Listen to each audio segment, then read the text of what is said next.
ಒಯ್ದು ಕೋಣೆಯಲ್ಲಿ ಹಾಕಿದರೆ ಇಡೀ ದಿವಸ ಕೋಣೆ ಘಮ ಘಮ ಅಂತ ಪರಿಮಳ ಬರುತ್ತೆ ಅಲ್ವಾ? ಇನ್ನು ಕೆಲವು ಪ್ಲಾಸ್ಟಿಕ್ ಹೂ ಸಿಗ್ತಾವೆ ಮಾರ್ಕೆಟಲ್ಲಿ, ಎಷ್ಟು ಚಂದ ಅಂದ್ರೆ ಮಲ್ಲಿಗೆ ಹೂ ಇದ್ದಂಗೆ ಇದೆ.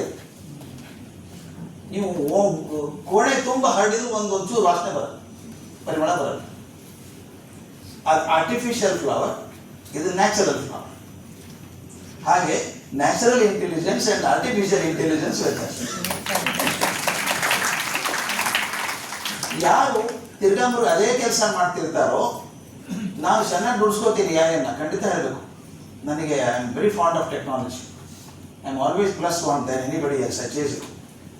ನಾನು ಮೇಲ್ಸ್ ಬರ್ತಾವಲ್ಲ, ನನಗೆ ಮೇಲ್ಸಲ್ಲಿ 60% ನಾನು AI ಸಾಲ್ವ್ ಮಾಡುತ್ತೆ, ಅವರಿಗೆ ಉತ್ತರ ಕೊಡ್ತದೆ. ಸಣ್ಣ ಸಣ್ಣದಿರುತ್ತೆ, ಇಂಥ ದಿವಸ ಬರ್ತೀರಾ, ಕಾರ್ಯಕ್ರಮ ಬರ್ತೀರಾ ಅಂತಿರುತ್ತೆ, ನೋಡಿ ಅಡ್ಜಸ್ಟ್ ಮಾಡ್ಕೊಂಡು ಬರೋಕ್ಕಾಗತ್ತಾ ಅಂತ ಬರುತ್ತೆ. ಯಾವುದೋ ಪ್ರೋಗ್ರಾಮಿಗೆ ಇನ್ನೊಂದಲ್ಲಿ ಪುಸ್ತಕ ಬರ್ಕೊಡಿ ಅಂತ ಬರ್ತದೆ, ಅವಕ್ಕೆಲ್ಲ ಅದೇ ಉತ್ತರ ಕೊಡುತ್ತೆ. ನಾನು ಡೈರಿಗೆ ಹೋಗುತ್ತೆ, ಡೈರಿ ಚೆಕ್ ಮಾಡಿ ಅವತ್ತಿಲ್ಲ ಅವರು ಅಂತಾನೆ ಹೇಳ್ಬಿಡಿ, ನಾನು ಟಕ್ಕರ ಕಳ್ಳಿ. ಅದು ನಾನು ಟೈಮ್ ಕೊಡಬೇಕಾಗಿಲ್ಲ. ಯಾವುದನ್ನು ನಾನೇ ಟೈಮ್ ಕೊಡಬೇಕು ಅದು ನಾನು ಟೈಮ್ ಕೊಡ್ತೀನಿ. ಅದು ನಾನು ಜಾಸ್ತಿ ಟೈಮ್ ಉಳಿಲಿಲ್ವ ನನಗೆ? ಮೊದಲು ಅದನ್ನೆಲ್ಲ ನಾನೇ ಮಾಡ್ತಿದ್ದೆ. So therefore AI is working as my assistant, not my boss. My assistant. ಮತ್ತು ಇನ್ನೊಂದು ಹೇಳ್ತೀನಿ, ನೀವು ತಿರ್ಗಾ ಬರ್ಗ ರಿಪಿಟೇಟಿವ್ ಕೆಲಸ ಮಾಡೋದಿದ್ರೆ ನಿಮ್ಮ ಕೆಲಸ ಹೋಗುತ್ತೆ, AI will take over. ಆದರೆ ನೀವು ಕ್ರಿಯೇಟಿವ್ ಕೆಲಸ ಮಾಡೋದಿದ್ರೆ AI ಏನೂ ಮಾಡಲ್ಲ. ಒಂದು ಸಣ್ಣ ಪ್ರಯೋಗ ಮಾಡಿ ನೋಡಿ ನೀವು, ನಾನು ಮಾಡಿದ್ದೀನಿ ಅದನ್ನು. ಡೀಪ್ AI ಅಂತಂದಿದೆ, ಚಿತ್ರ ಕ್ರಿಯೇಟ್ ಮಾಡುತ್ತೆ ಅದು ಡೀಪ್ AI-ದಲ್ಲಿ. ನೀವು ಯಾವುದೊಂದು ಪಿಕ್ಚರ್ ಕೊಟ್ಟು ಟಕ್ ಅಂತ ಕ್ರಿಯೇಟ್ ಮಾಡಿ ಕೊಟ್ಬಿಡುತ್ತೆ. ನಾನು ಮನೆ ಹಾಕಿದ್ದೆ, show me Trump as Pope ಅಂತ.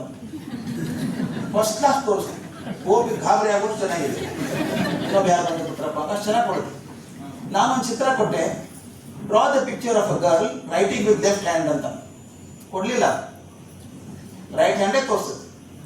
ಅದು ಚಿತ್ರದಲ್ಲಿ ಸ್ಟಾಕ್ ಇಲ್ಲ, ಅದಕ್ಕೆ ಆ ಹೊಸಾದ ಏನು ಮಾಡಲ್ಲ, ಇದ್ದದ್ದನ್ನೇ ಹುಡುಕಿ ಕೊಡಬೇಕದು. ಇದೊಂಥರ ಹಳೆ ಕಿರಾಣಿ ಅಂಗಡಿ ಇದ್ದಂಗೆ. ಹೊಸದಕ್ಕೆ ಅದು ಬಂದಿಲ್ಲ, ನಮ್ಮ ಸಿಗಲ್ಲ ಅಂತ ನೋಡಿ ಇದ್ದದ್ದೇ ಕೊಡ್ತಾನೆ ಅಷ್ಟೇ. ಇದು ಹಳೆ ಕಿರಾಣಿ ಅಂಗಡಿ AI ಇದು. ಆದ್ದರಿಂದ ಇಲ್ಲಿ ನಾವೇಕೆ ಹೆದರಬಾರ್ದು ಅಂದರೆ, ಇನ್ನೊಂದು ಹೇಳ್ತೀನಿ, ಗುರುಕುಲದಲ್ಲಿ ಏನಾಗಿತ್ತು ಅಂತ ಲೆಕ್ಕ ಹಾಕೋ ಒಂದು ಸರಿ ವಿಚಾರ ಮಾಡೋಣ. ಯಾವ ಗುರುಕುಲ ಪದ್ಧತಿ ಚೆನ್ನಾಗಿತ್ತು ಅಂತ ಹೇಳ್ತೀವಿ ಅಂದರೆ, ಅಲ್ಲಿ ಗುರುಗಳು ಆಶ್ರಮ ಕಟ್ಕೊಂಡಿದ್ರು, ಶಿಷ್ಯರೆಲ್ಲ ಅಲ್ಲಿ ಹೋಗಿರ್ತಾ ಇದ್ರು. ಅವರು ಗುರುಗಳ ಪಾಠಕ್ಕಿಂತ ಹೆಚ್ಚಾಗಿ ಗುರುಗಳ ಜೀವನದಿಂದ ಕಲ್ತ್ಕೊಂಡ್ರು. ಅವ್ರ ಜೊತೆಗೆ ಬದುಕಿದ್ರಲ್ಲ, ಆ ಜೀವನ ವಿಧಾನ ನೋಡ್ಕೊಂಡು ಬೆಳೆದ್ರು. ಮತ್ತು ಅಲ್ಲಿ ಗುರುಗಳು ಹೇಗೆ ಪಾಠ ಮಾಡ್ತಿದ್ರು, ಎಲ್ಲರನ್ನ ಕೂಡಿಸಿ ಪಾಠ ಮಾಡ್ತಿರ್ಲಿಲ್ಲ. ಅವ್ರ ಯೋಗ್ಯತೆಗೆ ತಕ್ಕ ಹಾಗೆ, ಅವ್ರ ಅವಶ್ಯಕತೆಗೆ ತಕ್ಕ ಹಾಗೆ ಪಾಠ ಮಾಡ್ತಿದ್ರು. ಒನ್ ಟು ಒನ್ ಇರೋದು. ಶಿಷ್ಯರು ಒಬ್ಬೊಬ್ಬರೇ ಕರಿಬೇಕು, ನೀ ಹಾದಿಗೆ ಹೋಗು ಅಂತ ಕಲಿಸ್ತಿದ್ರು. ಸ್ಪೆಷಾಲಿಟಿ ಅದು. ಒಂದು 1-to-1 ಕೋಚಿಂಗ್ ಇರ್ತಿತ್ತು. ಸೆಕೆಂಡ್, ಗುರುಗಳ ಜೊತೆ ಯಾವುದಾದ್ರೂ ಪ್ರಶ್ನೆ ಕೇಳ್ಬೋದು. ತಾವು ಯಾವುದೇ ಉಪನಿಷತ್ತನ್ನು ತಗೊಂಡಾಗ ಪ್ರಶ್ನೆಗಳ ಮೂಲಕನೇ ಶುರುವಾಗುತ್ತೆ. ಯಾವುದೇ ಉಪನಿಷತ್ತು ತಗೊಳ್ಳಿ, ಅಲ್ಲಿ ಗುರು ಶಿಷ್ಯ ಸಂವಾದದಂತೆ ಶುರುವಾಗುತ್ತೆ, ಪ್ರಶ್ನೆಯಿಂದ ಶುರುವಾಗುತ್ತೆ. ಅಂದರೆ ಒಂದು ಪ್ರಶ್ನೆ ಕೇಳಿದಾಗ ಅದು ಉತ್ತರವಾಗಿ ರೂಪವಾಗಿ ಜ್ಞಾನ ಬರೋದು. ಇದು ಗುರುಕುಲದ ಪದ್ಧತಿ. AI ಬನ್ನಿ, ಈಗ ಅಲ್ಲಿ 1-to-1 ಕೋಚಿಂಗ್ ತಾನೆ. ನಾನು AI ಓಪನ್ ಮಾಡ್ಕೋತೀನಿ, ಐ ಡೋಂಟ್ ಅಂಡರ್ಸ್ಟ್ಯಾಂಡ್ ಈ thermodynamics, can you help me? ನನ್ನ ಪ್ರಶ್ನೆ ಅದು. ಜನರಲ್ ಕ್ಲಾಸಿಗೆ ಲೆಕ್ಚರ್ ಅಲ್ಲ ಅಲ್ವಾ? ನನ್ನ ಪ್ರಶ್ನೆಗೆ ಉತ್ತರ ಕೊಡೋದು. ಈ ಗುರುಕುಲದಲ್ಲಿ ಗುರುಗಳು ಹೇಗಿದ್ರು ಹಾಗೆ you can have AI as a personal tutor for. ಯಾಕೆ ಮಾಡೋದು ಬರುತ್ತೆ ಅದು. ನಾನು ಪರ್ಸನಲ್ ಟ್ಯೂಟರ್ ಅಂದ್ಬಿಟ್ಟು ಏನು ತಮಾಷೆ ಹೇಳ್ತಿದ್ದೆ. ನಾನು ಕೆಲವು ಕಥೆಗಳನ್ನು ಬರೆದಿದ್ದೀನಿ, ಕೆಲವೊಂದು ಸಾಕಷ್ಟು 1,500 ಕಥೆ ಬರೆದಿದ್ದೆ ನಾನು. ಅಲ್ಲ ಪಬ್ಲಿಷ್ ಆಯಿತು. ಅದನ್ನು ಇಂಗ್ಲೀಷಲ್ಲಿ ಮಾಡಬೇಕು ಅಂತ ಬಂತು. ಯಾಕೆ AI ವರ್ಕ್ ಆಗುತ್ತೆ ಅಂತೇಳಿ ನನಗೆ ಅಪನಂಬಿಕೆ ನನಗೆ ಇತ್ತೇನೋ ಗೊತ್ತಿಲ್ಲ. My English is very good actually. ಆದರೆ ನಾನು ನಂಬ್ಕೊಳ್ಳಿಲ್ಲ. ಇನ್ನೊಬ್ರು ಯಾರಿಗೋ ಕೊಟ್ಟೆ, ಮಾಡಿಕೊಡಿ ಅದನ್ನು, ಪ್ರೊಫೆಸರ್ ಆಫ್ ಇಂಗ್ಲೀಷ್ ಅಂತ ಕೊಟ್ಟೆ. ಪಾಪ ಚೆನ್ನಾಗಿ ಮಾಡಿಲ್ಲ ಅನ್ಬಾರ್ದು. ಆದರೆ ಅವ್ರು ಏನು ಮಾಡಿದ್ರು, ಅದನ್ನು ಶೇಕ್ಸ್ಪಿಯರ್ ಲ್ಯಾಂಗ್ವೇಜ್ ಮಾಡಿಬಿಟ್ರು. ದೌ ಶಾಲ್ಟ್ ಬಿ ಲಿವಿಂಗ್ ಅಂತೆಲ್ಲ. ನನಗೆ ಅರ್ಥ ಆಗಲಿಲ್ಲ. ಪಾಪ ಹೆಂಗೆ ಅರ್ಥ ಆಗುತ್ತೆ. ನನ್ನ ಮಾಸ್ತಿಯವರು ತಲೆ ಹೊಡೆದು ಬುದ್ಧಿ ಹೇಳಿದ್ದಾರೆ, ನೀವು ಬರೆದ್ರೆ ಹೇಗೆ ಬರೀಬೇಕು ಅಂದರೆ, ಇಲ್ಲಿ 2% ಪಂಡಿತರಿದ್ದಾರೆ, ಭಾರಿ ಪಂಡಿತ. ಉಳಿದವರೆಲ್ಲ ಪಂಡಿತರಲ್ಲ. ಅಲ್ಲ ಹೆಣ್ಮಗಳಿದ್ದಾಳೆ, ಆಕೆ ಓದೋಕೆ ಬರೆಯೋಕೆ ಬರುತ್ತೆ, ಜಾಸ್ತಿ ವಿಮರ್ಶೆ ಮಾಡೋಕ್ಕಾಗಲ್ಲ. ನೀವು ಬರೆದದ್ದು ಆಕೆಗೆ ಅರ್ಥ ಆದರೆ ಪಂಡಿತರಿಗೂ ಅರ್ಥ ಆಗಲ್ಲ. ಆದರೂ ಪಂಡಿತರಿಗೆ ಬರೆದದ್ದು ಯಾರಿಗೂ ಅರ್ಥ ಆಗಲ್ಲ. ನೀನು ಮನಸ್ಸಲ್ಲಿ ಆಕೆ ಇಟ್ಕೊಂಡು ಬರೆಯೋದು. ನಾನು ಇವತ್ತಿಗೂ ಕೂಡ ಏನು ಬರೆದು ತುಂಬ ಸುಲಭವಾದ ಭಾಷೆಯಲ್ಲಿ ಇದಕ್ಕಿಂತ ಸುಲಭ ಮಾಡೋಕ್ಕೆ ಬರಲ್ಲ ಅಂದಾಗ ಬರೆಯೋದು ನಾನು. ಈ ಇಂಗ್ಲೀಷಲ್ಲಿ ಭಯ ಉಳಿಸೋದು. ಏನಪ್ಪ ನನಗೆ ಅರ್ಥ ಆಗಲ್ಲ ಇಲ್ಲಿ ಏನು ಮಾಡೋದು ಅಂತೇಳಿ ನಾನೇ ಕೂತ್ಕೊಂಡು ಬರೆದೆ, ಇಂಗ್ಲೀಷಲ್ಲಿ ಬರೆದು ಹಾಕಿದೆ.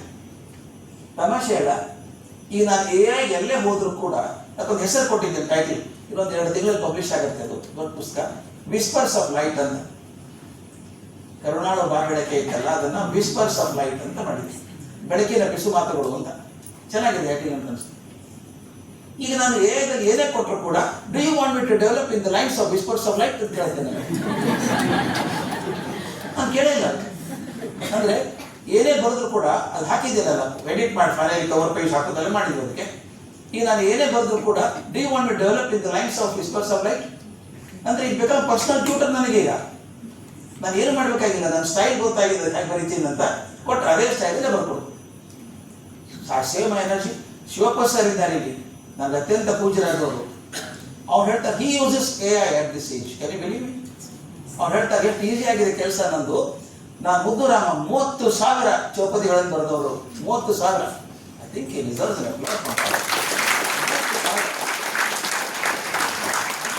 ಋಷಿಗಳಪ್ಪ ಆ 30,000 ಪದ್ಯಗಳನ್ನು AI ಹಾಕಿಬಿಟ್ಟು ಇದನ್ನ ಹಿಂದಿಗೆ ಅನುವಾದ ಮಾಡೋದು ಪಟ್ಟ ನಾನು ಸೆಕೆಂಡ್ ಕೊಡ್ಬೇಕು. ನಾನು ಜನ್ಮ ಪೂರ್ತಿ ಕಳಿತಿದ್ದೆ ಅನುವಾದ ಮಾಡೋದಕ್ಕೆ. ಅಂದರೆ it becomes your personal guide and personal tutor. I am happy, I am making my slave work. AI is a slave for me, it works for me. ಈಗ 1 to 1 ಏನಿಲ್ಲ, ಇನ್ನೊಂದು ಒಂದು ಬುದ್ಧಿವಂತಿಕೆ ಪ್ರಶ್ನೆ ಕೇಳಿದರೆ ಮಾತ್ರ ಬುದ್ಧಿವಂತಿಕೆ ಉತ್ತರ ಬರುತ್ತೆ. To get a good answer you ask a good question. AI ಬುದ್ಧಿ ಕಲಿಸುತ್ತೆ ನಿಮಗೆ. ಆ ಪ್ರಾಂಪ್ಟಿಂಗ್ ಅಂತಾರೆ. ಈಗ ಹೊಸ ಇಂಜಿನಿಯರಿಂಗ್ ಬ್ರಾಂಚ್ ಶುರು ಆಗಿದೆ, ಪ್ರಾಂಪ್ಟ್ ಇಂಜಿನಿಯರಿಂಗ್ ಅಂತ. ನಿಮಗೆ ಬುದ್ಧಿವಂತಿಕೆ ಉತ್ತರ ಬೇಕಾಗಿದ್ದರೆ AI ಬುದ್ಧಿವಂತಿಕೆ ಪ್ರಶ್ನೆ ಕೇಳಬೇಕು ನೀವು. ಯಾವಾಗಲೂ ಹಾಗೆ ಇರೋದು. ಒಬ್ಬ ಮನುಷ್ಯ ಇದ್ದಂತೆ, ಅವನ ಮಗಳಿದ್ರು 13-14 ವರ್ಷ, ಟೈಮ್ ಮಾತಾಡ್ತಿದ್ದಂತೆ. ಏನು ಹಿಂಗೆ ಮಾಡ್ತಾರೆ ಹುಡುಗಿ ಇದು, ಯಾರೋ ಒಂದು ಕೌನ್ಸಿಲಿಂಗ್ ತೋರಿಸಿ, ಸ್ವಲ್ಪ ಸೈಕಾಲಜಿಸ್ಟ್ ತೋರಿಸ್ರಿ ಅಂದ್ರೆ ಅಪ್ಪ ಕರ್ಕೊಂಡದ ಹುಡುಗಿನ ಸೈಕಾಲಜಿಸ್ಟ್ ಕಡೆ. ಭಾರಿ ಸೀರಿಯಸ್ ಸೈಕಾಲಜಿಸ್ಟ್ ಅವನು, ನಗೋದೇ ಸಾಧ್ಯ ಇಲ್ಲ. ಆ ಹುಡುಗಿನ ಕೂತ್ಕೊಂಡು ಅಪ್ಪ ಕೂತ್ಕೊಂಡ, ಪೇಪರ್ ಇಟ್ಕೊಂಡ ಸೈಕಾಲಜಿಸ್ಟು. ಮಗಳು ಅಂತ ಕೇಳ, ಹೌದು ಸರ್ ಮಗಳು, ಆಕೆ ಸಲುವಾಗಿ ಬಂದಿದ್ದೀನಿ ಅಂತ. ಈಗ ನೋಡ್ದ, are you a boy or a girl ಅಂತ ಕೇಳ ಹುಡುಗಿ. ಆ ಹುಡುಗಿ ಐ ಆಮ್ ಎ ಬಾಯ್ ಅಂತ. ಅವನಿಂದ ಸೀರಿಯಸ್ ಪ್ರಾಬ್ಲಮ್ ಇದೆ, ಇದು ಕೌನ್ಸಿಲಿಂಗ್ ಬೇಕಾಗುತ್ತೆ, ಟೆಂಪ್ರರಿ ಮೆಡಿಸಿನ್ ಶುರು ಮಾಡಿ ಅಂತ ಹೇಳ್ದ. ಅಪ್ಪನಿಗೆ ಎದೆ ಹೊಡೆದಿತ್ತು. ಈ ಹುಡುಗಿ ಟೈಮ್ ಮಾತಾಡ್ತಿದ್ದು ಒಂದು ಹುಚ್ಚುಚ್ಚಾರ ಮಾತಾಡ್ತಿರ್ಲಿಲ್ಲ. ಅದಕ್ಕೊಂದು ಹಂಗೆ ಕೇಳಿದೆ ನೀವು ಹುಡುಗ ಅಂತ ಹೇಳಿದಂತ. ಆ ಕೇಳಿದಂತೆ if is got ask a stupid question I am going to give stupid answer. Problem ಹಾಕಿದಲ್ಲ ಇವಂದು. ಮುಂದೆ ಕೂತ ಹುಡುಗ ಅಂತ ಕೇಳ್ಬೇಕೇನು? AI ಕಲಿಸ್ಕೊಡುತ್ತೆ ನನಗೆ. If you want a sensible answer ask a sensible question. ಅಂದರೆ ಇನ್ನೊಂದು ಹೇಳ, ನಾನು ಇವಾಗ ಮೇಸ್ಟ್ ಇರ್ಬೋದು, ಕೆಲವರು ಇಂಡಿಯನ್ ಮೇಸ್ಟು. You know that answering a question paper is much more easier than setting a question set. ಭಾಳ ಕಷ್ಟ ಕ್ವಶನ್ ಪೇಪರ್ ಸೆಟ್ ಮಾಡೋದು. ಈಗ ನಾವು as a student have to set a question. Bhrigu Varuna discussion ಆಗೋ ತೈತರಿಯ ಉಪನಿಷತ್ತಲ್ಲಿ ಭೃಗುವಲ್ಲಿಯಲ್ಲಿ ಆ ಹುಡುಗ ಪ್ರಶ್ನೆ ಕೇಳ್ತಾನೆ, ಅದಕ್ಕೆ ಅಪ್ಪ ಉತ್ತರ ಕೊಡ್ತಾನೆ. ಇಲ್ಲಿ AI ಬಂದಾಗ ಅದಾಗತ್ತೆ. You don't go for ready class, notes ಅಂತಿಲ್ಲ ಅಲ್ಲಿ. ಮತ್ತು ಇನ್ನೊಂದು, ಈ ಪ್ರಶ್ನೆ ಕೇಳಿದ್ದ ನಾಳೆ ಮತ್ತೊಂದು ಕಡೆ ಕೇಳಿದಾಗ ಅದಕ್ಕೆ ಬೇರೆ ಉತ್ತರ ಸಿಗುತ್ತೆ ನಿಮಗೆ. That is the beauty. ನಮ್ಮ ಕ್ಲಾಸಲ್ಲಿ ನಂಗೆ ಆಗಲ್ಲ. ಆದ್ದರಿಂದ ನಾನು ಗುರುಕುಲ ಸಿಸ್ಟಮ್ನಲ್ಲಿ ಏನಿತ್ತೋ, you may not have a physical rishi sitting before you, but you have a virtual guru sitting in the computer. ಏನು ಬೇಕಾದರೂ ಸಿಗುತ್ತೆ. You ask any question under the sun, it can give you. Analyse Hamlet's play. Analyze Hamlet's play in 10 words. It gives you exactly in 10 words. ಅದು ಪ್ರಶ್ನೆ ಕೇಳೋದು ಗೊತ್ತಿರಬೇಕು. ಅದರಿಂದ ನಾನು ಹೇಳೋದು, ಗುರುಕುಲದಲ್ಲಿ ಏನಿತ್ತೋ ಒಂದು ಡಿಫರೆನ್ಸ್ ಏನಂದರೆ, gurukul was dealing with small numbers, but a country of this magnitude you can go by that model. Therefore, it is a kind of a modified version of Gurukula, where your virtual guru sitting before a student can ask questions, and you can have 1-to-1, 1-to-million. ಎಷ್ಟು ಚೆನ್ನಾಗಿದೆ, 1-to-1, 1-to-million. You can have 1-to-1 million people ಕೂಡ connected with that. ಈಗ 1 million information ಏನು ಬೇಕೋ ಸಿಗುತ್ತೆ ತಕ್ಷಣ ನಿಮಗೆ. ಈಗ what you get in the form of an answer is not from 4 text books. ಋಷಿಗಳು ಕೂಡ ಹಾಗಿದ್ರು ಅವಾಗ, ಆಲ್ ನಾಲೆಜ್ಗಳು. ಆದರೆ ಈಗ ನಮಗೆ all knowledge is in the Google. Trillions of data ಇದೆ.